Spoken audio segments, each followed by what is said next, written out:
ये इस भौतिक क्षेत्र में पृथ्वी और स्वर्ग के उच्च लोकों में रहने वाला कोई भी जीव प्रकृति के इन 3 गुणों प्रभाव से मुक्त नहीं हो सकता। हाँ, आप बताएं, आप बताएं। 8 का 4 हाँ, 18 का 40 तो खुद आप मान के गए हैं कि नहीं मुक्त हो सकता उससे, इसके प्रभाव से। अब आप कह रहे हैं निकल सकता है, तो कैसे निकल सकता है? यहाँ पे आप पढ़िए ना, 3 गुणों के प्रभाव से मुक्त नहीं हो सकता है, एक ना एक गुण का प्रभाव उसमें रहेगा ही रहेगा। वो तो सतोगुण यही का। तो, ओहो, यही तो बोल रहा हूं। अब सुने जरा, एक गुण का हाँ, जब प्रभाव रहेगा तो दूसरे गुण में कैसे जाएगा? तो यही तो बोल रहा हूं, समझ, ये बड़ी डीप। दीक्षित भाई, तो आप मैं बेसिक बोल बेसिक रहा की हूँ तरफ सर। लेकर जा रहे हो ना, आप बेसिक की तरफ लेकर जा रहे हो आप दीक्षित भाई। मैं आप मेरी बहुत आप डीप मेरी बात बात कर रहा हूं, ध्यान काश आपको समझ आ जाए। मैं ये कह आप रहा मेरे बात हूं ध्यान से कि नहीं जब सुन आप रहे। ये सुन एक सुन सेकंड। सुन, एक मिनट सुने ना, मुझे बात मुकम्मल करने देना। पॉइंट तो आपको समझ आया हुआ क्या है आपके साथ ना, या भगवत गीता में क्या हुआ है, या आपको समझाने के लिए मैं कह रहा हूं कि हुआ क्या है। सुने जरा, जब आप ये कहते हो ना, अब आपने खुद माना कि एक ना एक गुण से वो प्रभावित रहेगा, उससे मुक्त नहीं हो सकता। जब एक ना एक गुण से वो प्रभावित रहेगा तो दूसरे गुण को कैसे, उसमें कैसे लीन हो सकता है, उसको कैसे ऊपर नीचे कर सकता है, जब उस पर प्रभाव कंटिन्यूसली पड़ता रहेगा। Point number 1। दूसरा सवाल ये उठता है, तीनों गुणों से मुक्त अगर नहीं हो सकता तो श्री कृष्ण ने क्यों कहा कि इन तीनों गुणों से मुक्त हो जाओ, जब हो ही कोई नहीं सकता इस जीवन के अंदर? ये भी प्रमाण रख दूंगा। ये दूसरा प्रमाण है। अभी मैं इंटरनली समझ रहा हूं कि इन 3 गुणों के अंदर कोई ऊपर नीचे जा सकता है कि नहीं जा सकता। अभी मैं सवाल रखूंगा कि श्री कृष्ण ने जब खुद कहा कि इन 3 गुणों के प्रभाव से कोई मुक्त नहीं हो सकता प्रकृति के, तो फिर श्री कृष्णा जी ने क्यों कहा कि इनसे मुक्त होकर मेरी भक्ति के अंदर लीन हो जाओ, जब हो ही नहीं सकते? फिर क्यों कहा? ठीक। वो भी मैं दिखाऊंगा। देखिए, मैं इसका जवाब दे चुका हूँ। इस गीता का जो चैप्टर बाय चैप्टर है, उसका सिर्फ आप नाम का व्याख्या कीजिए, आपको ये सवाल का जवाब मिल जाए। जैसे चले, सबसे पहले ठीक है। हाँ, ज्ञान की बात हुई है, उसमें यह बताया गया है कि तुम प्रकृति नहीं, पुरुष हो, मतलब आत्म तत्व हो, तुम परमात्मा हो। फिर ज्ञान के बाद कर्म योग, कर्म संन्यास योग, उसके बाद भक्ति यार की ये डिटेल तो दीक्षित भाई, फिर वही बात ना, आप ना मुझे फिर डिटेल में लेके जाते हैं। मैं आपसे डीप क्वेश्चन पूछ रहा हूँ, आप मुझे कहते हैं बेसिक्स में चलो। बेसिक्स में गए हैं, उसमें आप फिर कंफ्यूज हो गए। मुझे पता है क्या लग रहा है दीक्षित भाई, आपने ना भगवत गीता के, मुझे लगता है कोई ना ऑनलाइन कोर्सेज या क्लासेस अटेंड की हैं गुरुकुल वगैरह में, मुझे लग रहा है। और आपने बनाए हैं उसके नोट्स, और आप आए हैं भगवत गीता वर्सेस कुरान की स्ट्रीम में उसकी रिवीजन करने। मुझे समझ लग गई है, क्योंकि जब आपने अच्छा 25 आप तत्वों की, 25 गुणों की बात की ना, आपने मुझे आपकी बुक जो कॉपी है ना, उसके पेजेस दिखाई सुनाई दिए हैं। तो आप कर रहे हो यहाँ पर अपने एग्जाम की तैयारी। आपको पता है पंडित जी ने आपसे सवाल पूछने हैं, 25 कौन से थे, तो आपने सोचा यार रात का टाइम है, नींद आ जाती है जब अकेला बैठता हूँ पढ़ने के लिए, चलो आवाज़े हक की ऐसी स्ट्रीम बात पर चलता हूँ, पेपर की तैयारी भी हो जाएगी, एग्जाम की रिवीजन भी हो जाएगी। मुझे ये लग रहा है।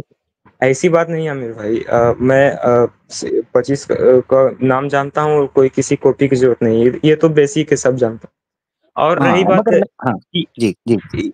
जो आपको जो श्लोक में है कि पूरा नहीं दिख रहा है, 3 गुणों के प्रभाव से मुक्त नहीं होता, पूरा अगर आप छोटा करके दिखाएं तो। इसके पहले क्या लिखा हुआ था?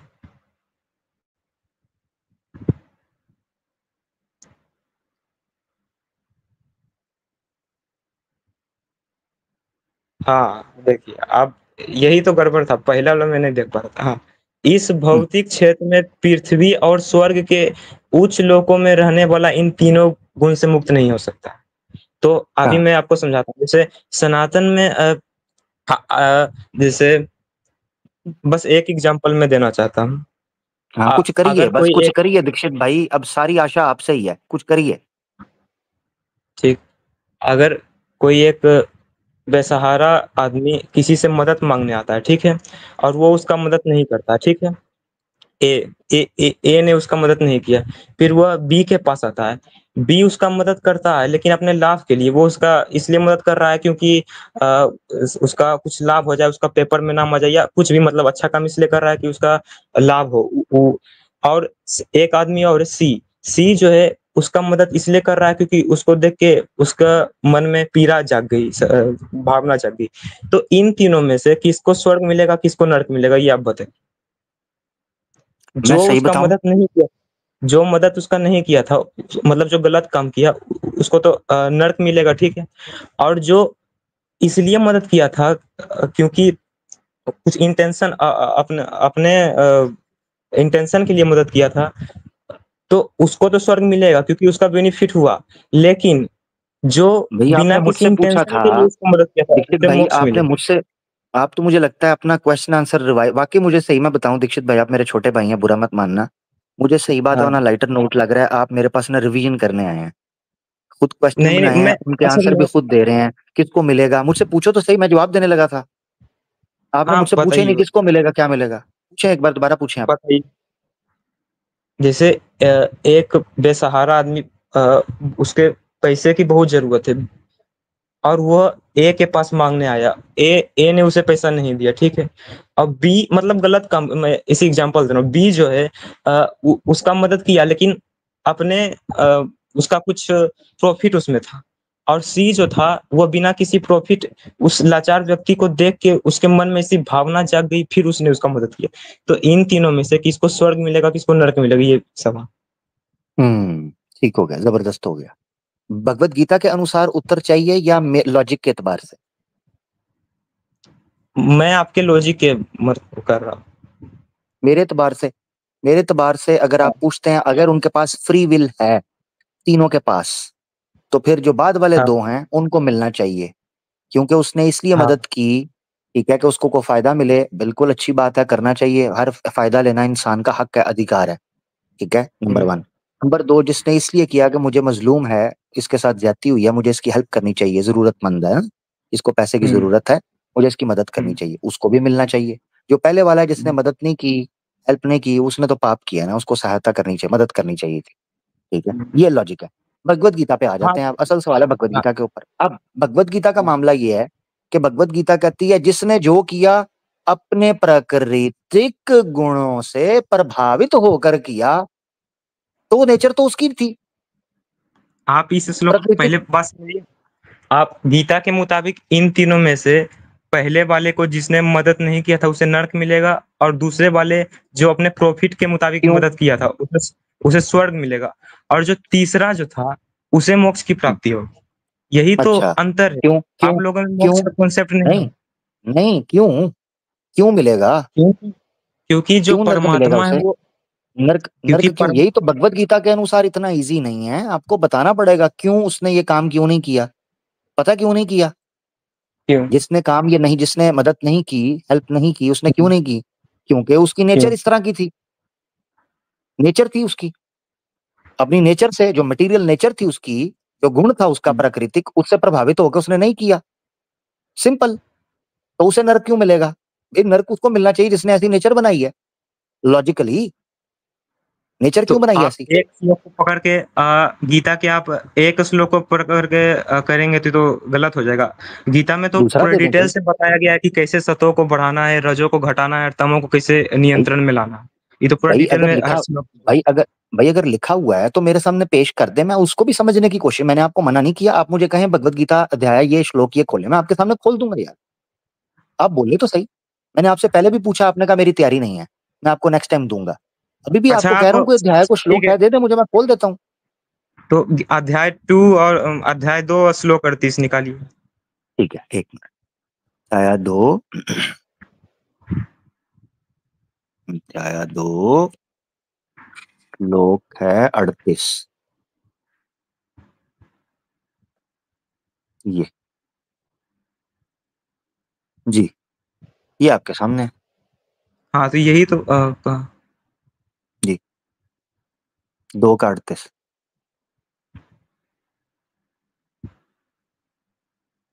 पढ़े? कर्तव्य पालन, कर्तव्य पालन हेतु युद्ध करो, युद्ध से मिलने वाले सुख दुख, और इसका आपने संस्कृत लाभ, नहीं निकाला, संस्कृत में था सुख लाभ, दुखे में। जी, ये ले, सुख दुख पहले ही हाँ संस्कृत में लिखा हुआ है, सुख दुख। हाँ हाँ। सुख दुखे समय कृत्वा लाभो लाभो जया जयो, ततो युद्ध्या युद्धस्य नैवम पाप मवा आपिस्यमि। तो यहाँ पे आप देखिए, अ, तुम सुख या पाप दुख, मवा, हानि या लाभ, पाप मवाप, पाप मवाप्स्यासी, जी, यसी, आप जी, यसी, आप यसी, जी, जी। हाँ। वापसी। जी बताएँ क्या है इसका? हाँ, तो इसका जब कृष्ण भगवान उसे यह बोल रहे हैं कि तुम सुख या दुःख, हानि या लाभ, विजय या पराजय का विचार किए बिना युद्ध करोगे, तो तुम्हें कोई पाप नहीं लगे। तो यही तो मैं समझाने का कोशिश कर रहा हूँ कि ज़बरदस्त। रजो और तमो गुण को घटा के सतों को बढ़ाना, और इसीलिए मैंने वो वाला एग्ज़ाम्पल दिया। देखिए मेरी बात सुनें। सुख और हुँ, दुःख ये सारी चीज़ें लालच, काम, क्रोध इनसे निकल कर काम करोगे तो ये होगा। और मैं कह रहा हूँ हुँ, भगवत गीता ये कह रहा है ये अर्जुन को कहा है ना? हाँ, अर्जुन को कहा है। अर्जुन हुँ, के बारे में ही मैं कह रहा हूँ कि अर्जुन के पास कोई फ्री विल नहीं थी। वो चाहे दुःख अर्जुन को क्या था? दुःख था। अर्जुन को ये था कि हुँ, मैं अपने लोगों को कैसे मारूँ? भीष्म को हुँ, कैसे मारूँ? दूसरे बड़े-बड़े हुँ, योद्धा हैं, धार्मिक लोग हैं, इतने बड़े-बड़े नाम हैं, कैसे उनको मारूँ? रोने लगे। श्री कृष्ण ने उनको कहा और ये दूसरे अध्याय के अंदर श्री कृष्ण ने यहाँ तक कहा है, तो ये हर हर इंसान पे मृत्यु आनी है। जब तो वो हर आत्मा ने निकल जाना है, हर शरीर के ऊपर मृत्यु आनी है, तो तू किस चीज़ का दुःख करता है? काट, मार इन्हें। तू नहीं, आत्मा को नहीं वो मार रहा, नहीं काट इन्हें। इ उन्होंने कहा है वो क इ और श्री कृष्णा कहते हैं तू इनको काटेगा, अगर कोई इस चीज़ से निकल जाए। ये मैं आपको बता रहा हूँ, आपने जो टॉपिक छेड़ा है, ये और खतरनाक टॉपिक है। इसमें साफ हुँ, पता चल रहा है कि श्री कृष्णा अर्जुन जी मैं ऑनेस्टली मुझे बुरा मत मानना, साफ इन हाँ, श्लोकों से पता चलता है कि श्री कृष्णा अर्जुन को ब्रेन वॉश कर रहे थे। पता क्या कहते हैं? कहते हैं तू उनको हुँ, मार, अपना अच्छा, काम जो है ना वो ईश्वर को समर्पित कर दे। कोई फल तुझे नहीं चाहिए, तू बस मार। जैसे मैंने आपको अच्छा, पहले भी दिखाया, वो कहते हैं तू निमित्त मात्र, केवल निमित्त मात्र है। तो इसी तरह श्री कृष्णा कहते हैं तू मार, तूने अगर इस चीज़ के अंदर, इस कार्य के अंदर मार दिया ना, तो भी तूने किसी को मारा नहीं है, किसी की हत्या नहीं की। ये भी मैं प्रमाण दिखा दूँगा कि श्री कृष्णा कहते ये हैं कि अगर तूने किसी अरे! जीव की हत्या भी की, ये तब भी ना तेरे ऊपर कोई पाप नहीं लगेगा। सुख सुख या दुःख मतलब अपना इंटेंशन छो अगर आप समाज के लिए किसी को मारते हैं, तो आपको कोई पाप नहीं लगेगा। अगर आप अपने इंटेंशन के लिए कि उसने मुझे मारा इसीलिए मैं उसे मार रहा हूँ, तब ना आपको पाप लगेगा। लेकिन आप उसे इसलिए भाई मार रहे हैं क्योंकि वो समाज के लिए जैसे आप कोई टेररिस्ट को मारेगा, टेररिस्ट अगर किसी फौजी के सामने या आर्मी के सामने, तो उसके सामने ना सुख ना दुःख, उसका उसका निजी स्वार्थ तो नहीं ना कि सुख-दुःख टेररिस्ट ने उसका निजी मैं स्वार्थ आपकी तो बात कुछ समझ नहीं रहा बता हूँ। रहा। बिल्कुल आप ठीक कह मतलब रहे हो, बिल्कुल आप ठीक कह रहे हाँ, हो। अगर अगर ये जो आप उदाहरण दे रहे हो ना, ये लॉजिकल उदाहरण बिल्कुल ठीक कह रहे हो। फौजी जब हाँ, किसी आतंकवादी को मारता है, तो वो इसलिए नहीं मारता कि इसने मेरी बहन को छेड़ा है या मेरी चोरी की है। वो देश के लिए, उसका बड़ा कॉज़ होता है। अपना निजी पक्ष उसका व्यक्तिगत उसका कोई लाभ नहीं होता कि मुझे हाँ। इससे कोई फ़ायदा मिल रहा है। वो आप ठीक कह रहे हो, उसमें समझ आ रही है मुझे। हाँ, मैं भगवत आप गीता महाभारत अगर मैं भगवत पढ़ेंगे तो सुन उसमें सुने दुर्योधन सुनिए ज़रा, हाँ, 1 मिनट अच्छा। 1 मिनट रुकिएगा, 1 मिनट रुकिएगा। हाँ, मैं जब भगवत गीता में ख़ास तौर पर श्री कृष्ण और अर्जुन जी का जो कथन है, उसको सामने रख रहा हूँ। श्री कृष्णा हुँ, कह रहे हैं, तुझे ये करना ही है। अब यहाँ पर अर्जुन रो रहा है, अर्जुन दुखी हो रहा है, अर्जुन गम कर रहा है। वो कह रहे हैं गम-गुम से कोई फ़ायदा नहीं है, अर्जुन होना ही है ये। ये बता रहा हूँ हुँ, आपको, दोनों चीज़ों में फ़र्क है। फौजी कभी भी रिटायर हो सकता है। फौजी यहाँ पर रिज़ाइन करते हैं, फौजी हुँ, रिटायर करते हैं। खुद सोचो, यहाँ हुँ, आपने फौजी की मिसाल दी, चलो लॉजिकल फौजी 1 मिनट के लिए फौजी को ले लेता हूँ। यो कितने सेना हैं, ये अभी लद्दाख का इश्यू चला, कितनी सेना वापस आई, उन्होंने आके उन्होंने रिज़ाइन कर लिया। उन्होंने कहा हमने नहीं लड़ना भाई, सीधी बात है। ठीक है, कई ठीक। लोग आए कश्मीर से आ गए, कई कई इधर-उधर से आए, हमने हमने खुद देखा। ऐसी सूरत में कोई ये कह सकता है, "जी तुम रिज़ाइन क्यों कर रहे हो? फलाना क्यों कर रहे हो?" नहीं भई, वो कहेगा भाई मैंने नहीं करना, मैं अपनी पत्नी के पास मैं जॉब कर रहा हूँ, मैं बिज़नेस कर रहा हूँ, मैं रिटायर हो गया हूँ। कितने लोग करते हैं। हुँ, श्री कृष्णा कह रहे हैं नो रिटायरमेंट, चुप करके निमित्त मात्र, केवल तो निमित्त मात्र, तू कुछ भी कर ले करना पड़ेगा। एक और प्रमाण देने लगा हूँ, मैंने आपको पहले कहा था मेरे पास 3 प्रमाण हैं, अर्जुन के बारे में समझने के लिए कि फ्री विल थी या नहीं थी। अर्जुन को ऐसा अगला एक कृष्ण और ने क्यों कहा? ये तो जी, आपको पता है। जी, अर्जुन को कृष्ण ने ये क्यों कहा? अर्जुन युद्ध करना नहीं चाहता था। अ, अर्जुन का मन पूरा अर्जुन पूरा डिप्रेस्ड हो चुका था। वह कह रहा था कि मैं अगर इन लोगों को मार भी दूँ, अगर मुझे स्वर्ग का राज्य भी प्राप्त हो तो वो मैं नहीं लूँगा। या फिर यहाँ पे मैं राजा भी बन गया तो मेरे भाई, मेरे भ्राता नहीं रहेंगे तो मैं राज करके क्या करूँगा? अर्जुन का ये माइंडसेट हो गया था। तो बिल्कुल, श्री बिल्कुल कृष्ण ने उन्हें माइंडसेट समझा। तो श्री कृष्ण ने समझाया मगर श्री कृष्ण ने ये भी तो कहा ना जब उन्होंने दिखाया उन्होंने कहा तू जितना मर्ज़ी भाग, तू नहीं भाग सकता। अब देखो मैं आपको बताता हूँ। एक प्रमाण और देने लगा हूँ। कि अर्जुन के पास फ्री विल थी ही नहीं, जन्म से उसकी कुंडली में ये चीज लिख दी गई थी कि ये ऐसा होगा ही होगा और वो करेगा ही करेगा और कोई टेंशन नहीं होगी जन्म से। ये मैं एक और प्रमाण देने लगा हूँ, ठीक है। ये तो आपके तो अपने में भी है। देख, ये तो देख मैं भाग देने के लगा हूँ। आपने लिख लिया, भाग में ही लिखा। भाई मैं नहीं बोलूंगा, आप खुद सुन लीजिएगा, खुद पढ़ लीजिएगा, मैं नहीं बोलूंगा। एक और प्रमाण दे लगो, 16 का 5 है, ठीक है, ये आपके सामने पढ़े जरा। 16 का 5। दैवी गुण मुक्ति की ओर ले जाते हैं, जबकि असुरी गुण निरंतर बंधन की नियति का कारण होते हैं। हे अर्जुन, शोक मत करो, क्योंकि तुम दैवीय गुणों के साथ जन्मे। हाँ। एग्जैक्टली अब देखें, शौक हम्म, मत करो क्योंकि तुम देवीय गुणों के साथ जन्मे हो। पॉइंट हाँ समझ आया? शौक मत करो। हाँ। अगर देवीय गुण कोई उसके अंदर कोई कष्ट करके कोई अपनी गुणों से प्रभावित से निकलकर मुक्ति पाकर ऊपर बढ़ सकता होता, अर्जुन की ये लिख दिया गया था, ये उस पर फोर्स थोपा गया था उस पर। उस जन्म से तुम्हारे अंदर ये गुण मौजूद है, तुम ये करके ही रहोगे, कुछ नहीं हो सकता, जन्म से। यहाँ पे कहाँ लिखा हुआ है कि तुम ये करके रहोगे? ये दूसरा खुद ओहो, बोल रहे हैं। करके रहोगे तो 18 का दैवीय 60 है गुण ना। क्या होता है? दैवीय गुण 18 क्या का होता है 60, बताइए? कुछ भी कहें, कुछ भी कहें, आप बताएंगे मुझे, मैं आपके सामने रख रहा हूं, कुछ भी कहें, जो आप कहोगे मैं मान लूंगा। मेरा काम है सिर्फ प्रश्न उठाना और रेफरेंस रखना। जो हम्म, श्री कृष्णा ने अर्जुन को कहा था कि तुम्हें ये करना ही करना है, वो 18 का 60 है, ठीक है, जिसमें उन्होंने कहा। अच्छा, इसी तरीके से आप 11 का चुनिंदा 33। सुन सुन के आप श्लोक लड़ यहाँ पे तो अर्जुन कितना बार कृष्ण से पूछते हैं कि मैं अपने इंद्रियों पे कैसे करूं। फिर सारा सवाल अर्जुन पूछते हैं, फिर बाद में जब विश्व रूप दिखाते उसके बाद बोलते हैं कि अगर तुम नहीं भी इनको मारते तो भी ये मारे ही जाते, क्योंकि सब पहले से लिखा हुआ है। वो ठीक है, तो जब ओहो, जो आपने बात की है वो ठीक है। एक है अर्जुन, दो चीजों में अंतर समझना है। मिसाल के हाँ। तौर पर मैं आपको बताता हूं, अगर एक है भगवत गीता और हम्म। एक है बाहरी दुनिया, आप और मैं, हाँ। ठीक है। भगवत गीता हम्म। के बारे में मैंने इसलिए पहले कहा था कि मैंने आपको स्टार्ट में भी बोला था कि जो प्रश्न अर्जुन ने पूछे थे ना, वो उसकी हम्म। नेचर में ये लिखे थे कि वो उत्सुक होकर ये प्रश्न श्री कृष्ण से पूछेगा, यानी लिखा हुआ था ये सारी चीज। यही जब विराट रूप उन्होंने दिखाया, विश्व रूप दिखाया श्री कृष्णा ने, तो अर्जुन इसी बात को देखकर हैरान हो गया कि ये तो सब कुछ लिखा हुआ था। सब लोग नर्क के मुंह में जा रहे हैं, किसी की खोपड़ियां उड़ रही हैं, भयानक किस्म का रूप उसने देखा। लोग नर्क में कैसे जा रहे हैं, पूरा ब्रह्मांड उसने एकदम उस रूप के अंदर देखा, जिसका कोई अंत नहीं, कोई आरंभ नहीं। तो गोया अर्जुन ने अपनी आंखों से देख लिया कि ये चीजें तो फिक्स्ड हो चुकी हुई हैं, इससे तो मैं निकल ही नहीं पाऊंगा। इसीलिए उसने गिरकर कहा कि घुटनों पे गिर गया, जैसे उसने विराट रूप देखा ना, विश्व रूप श्री कृष्ण का, वो घुटनों के बल हम्म। गिर के रोने लगा कृष्ण जी के सामने। और उसने कहा बताइए मुझे क्या करना है, बताइए अब मैं करता हूं वो। तो इसका ये आपने समझना है, अर्जुन का मामला और है, मेरा और आपका मामला और है। अर्जुन ने जो प्रश्न पूछे हैं भगवत गीता के अंदर, इसके कॉन्टेक्स्ट को सामने रखें तो आपको पता चलता है कि ये लिखा था कि अर्जुन श्री कृष्णा से ये प्रश्न पूछेंगे। उसमें ये नहीं है कि अर्जुन को कोई फ्री विल मिल गई थी, वो जेन्युइनली पूछ रहा था। एक मिनट, चलो मैं आपकी बात मानता हूँ एक मिनट के लिए, कि अर्जुन पूछ क्यों रहा था फिर कि मैं कैसे काबू करूं, कैसे ये करूं, फलाना करूं।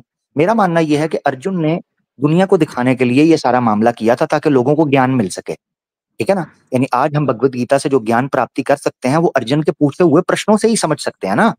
अब निकल पाए या ना निकल पाए उस प्रभाव से, मगर हमें जानकारी तो मिल गई ना अर्जुन के प्रश्नों से और श्री कृष्ण जी के उत्तर से। अब यहां हाँ। समझना आपने हुआ क्या, मुझे ये चीज समझ आई।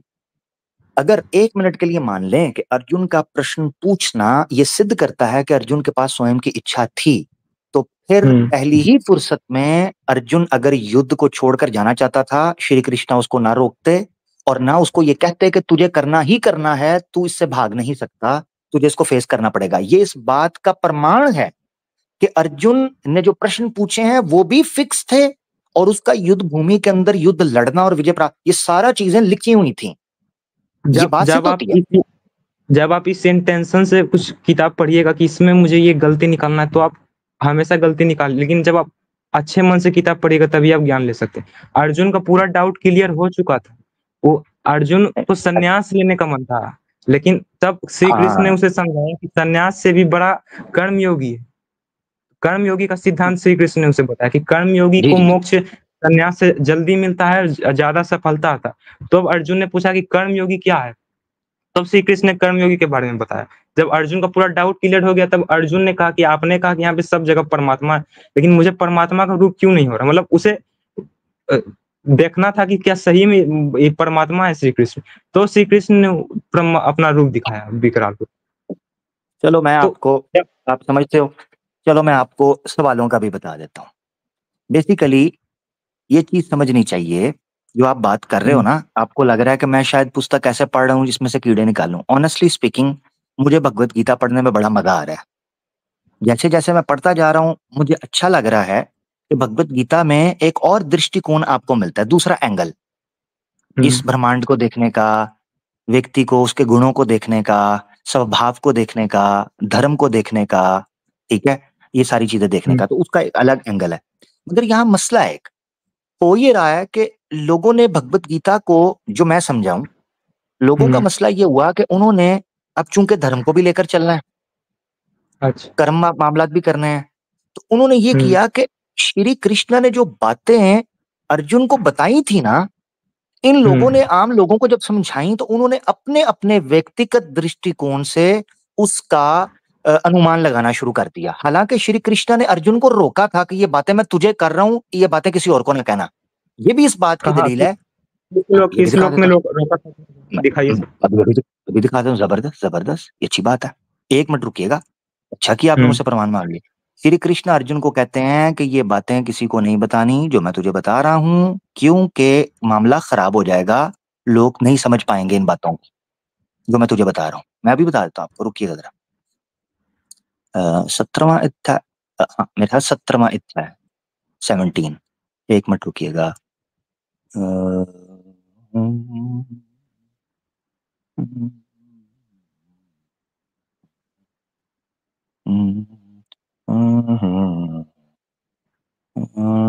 1 मिनट, 18वां अध्याय है शायद।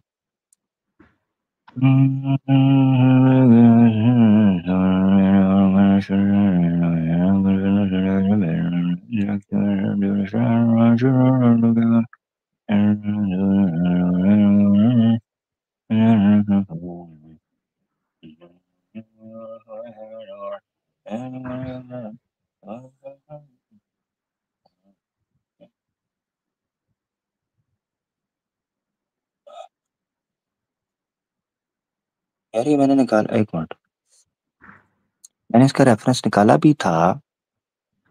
1 मिनट, 1 मिनट।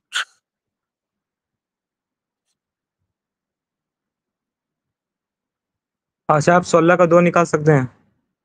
1 मिनट सिर्फ दीजिएगा, 1 मिनट, पहले मैं ये दिखा दूं ताकि आप पता चल जाए कि जो मैं बात कर रहा हूँ मैं अपनी तरफ से नहीं कर रहा।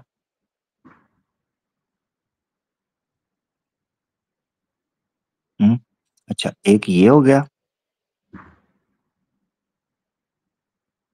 हम्म, अच्छा, ये आ गया।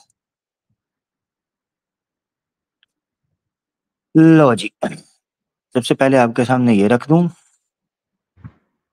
फिर उसके बाद 16 का 2 निकाल देते हैं, क्या कहते हैं? ठीक है, ठीक। ये देखें। 18वां अध्याय जो है ये क्लाइमैक्स है भगवत गीता का जी। तो 18 का 67 है, ये आपके सामने। जी भाई पढ़े। यह उपदेश उन्हें कभी नहीं सुनना चाहिए जो ना तो संयमी हैं और ना ही उन्हें जो भक्त नहीं हैं। इसे उन्हें भी नहीं सुनना चाहिए जो आध्यात्मिक विषयों को सुनने के इच्छुक नहीं है, और विशेष रूप से उन्हें भी नहीं सुनना चाहिए जो मेरे प्रति द्वेष रखते हैं। हाँ, तो ये तो आपका आप ही का तो एग्जाम्पल इसमें दिया हुआ। मे- हाँ, अगर आप द्वेष कमाल है। भावना से यानी, सुन। अच्छा यानी ये, 1 मिनट, यानी ये मेरे बारे में मतलब क्या हुआ है कि नहीं, आप मुझे आपका मुझे नहीं एग्जाम्पल, सुनाना चाहिए? मैं माफी चाहूंगा, आपका एग्जाम्पल है नहीं मतलब नहीं नहीं नहीं, अच्छा मुझे लगा है, कट्टरपंथी मुझे अच्छा लगा है, गुड वन, मुझे अच्छा लगा है कि मेरा कट्टर एग्जाम्पल दिया गया है। कट्टरपंथी विचार। हाँ। हाँ, नहीं, मुझे अच्छा लगा है, इट्स अ गुड वन। मुझे ह्यूमर पसंद है, कोई मज़ाक पसंद है, ऐसा कोई मसला नहीं है। देखिए, मसला यहाँ पर ये है दीक्षित भाई कि अगर मेरे लिए नहीं है, तो फिर आप मुझे एक्सप्लेन क्यों कर रहे हो? इसका मतलब है आप भगवद गीता के विरुद्ध जा रहे हो, तो आप भी गलत हो। नहीं, आप मज़ा आया? आपके लिए आप संयमी हैं, आप में धैर्य है, सुनने का साहस, और आप ज्ञानी भी हैं, आपको नॉलेज भी, इतना नॉलेज तो बहुत सारे अरे! सनातनियों को भी नहीं।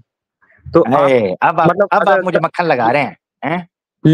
लेकिन इसमें अंतिम में देखिए लिखा है, विषयों को चुनने के आध्यात्मिक विषयों को सुनने की इच्छुक नहीं है। तो हाँ, अगर आप और थोड़ा शुद्ध हो जाएँ तो आप और समझ में आएगा। मतलब नहीं मैं सतोगुनी समझ को रहा और देखिए देखिए मैं एक चीज़ आपको बता दूँ, मैं वाक़ई सुनना चाह रहा हूँ। अब 16 का 2 आपने कहा था उसको खोलते हैं, ताकि आपके साथ अन्याय ना हो। रुकिए ज़रा, 16 का 2 कहा था आपने? हुँ। जी, किधर गया? अच्छा 1 से 3 से 2 है, ठीक है। जी जनाब, 16 का 1 से 3 है, पढ़ें जी। परम पुरुषोत्तम भगवान ने कहा है, हे भरतवंशी, निर्भयता, मन की शुद्धि, आध्यात्मिक ज्ञान में दृढ़ता, दान, इंद्रियों पर नियंत्रण, हाँ, और ईटीसी मतलब जो भी गुण बताए गए हैं, यह सब गुण जो हैं वो होने चाहिए, तभी आप मुक्ति को प्राप्त कर सकते हैं। तो इसमें आप तो सब चीज़ तो बता रहे हैं तो ना, आप एक मिनट समझा नहीं, 1 मिनट समझा नहीं। ठीक है, हाँ, ये सारी चीज़ों से मुक्त होने के लिए ये गुण चाहिए। अब वो नहीं गुण ठीक है, मुक्त नहीं, आपसे हाँ, जी। हाँ, आप बात पूरी करें। हाँ, आप ये कह रहे हैं ये गुण होने चाहिए सारे धार्मिक पुरुषों के, अध्ययन करना, ठीक है, तपस्या करना, नहीं, तपस्या नहीं लिखा स्पष्टवादिता हुआ। होना, अहिंसा नहीं, होना, सत्य हैं? तपस्या नहीं लिखा हुआ। किधर लिखा हुआ है? ये देखे तपस्या लिखा हुआ है, ये हाँ, तपस्या लिखा और हुआ है। अस्पष्टवादी। हाँ, तो साथ हाँ, में और भी है। हाँ, और भी है ना, तो क्या तपस्या भी तो है ना, तपस्या और हाँ, स्पष्टवादिता, ठीक है, अहिंसा, सत्य, क्रोधहीनता, त्याग, ठीक है, शांति प्रियता, स्पष्ट। अच्छा दोष रोपणी, ठीक है, और से मुक्त हो, यानी सभी जीवों का प्रति क्रूर ना भाव हो, इसी तरीके से लोभ से करुणा मुक्त भाव। हो, ठीक है, हाँ, करुणा करुणा। तो ये सारी चीजें मैं आपकी बात समझ रहा हूँ। यहाँ पर ये जो सब आपने दिव्य जितना दिखाया है ना, प्रकृति के संपन्न लोग हैं। जी, बिल्कुल आप ठीक कह रहे हैं। ये सब दिव्य प्रकृति से संपन्न लोगों के दिव्य गुण हैं, ठीक है? दैवीय दैवीय गुण है, दैवीय।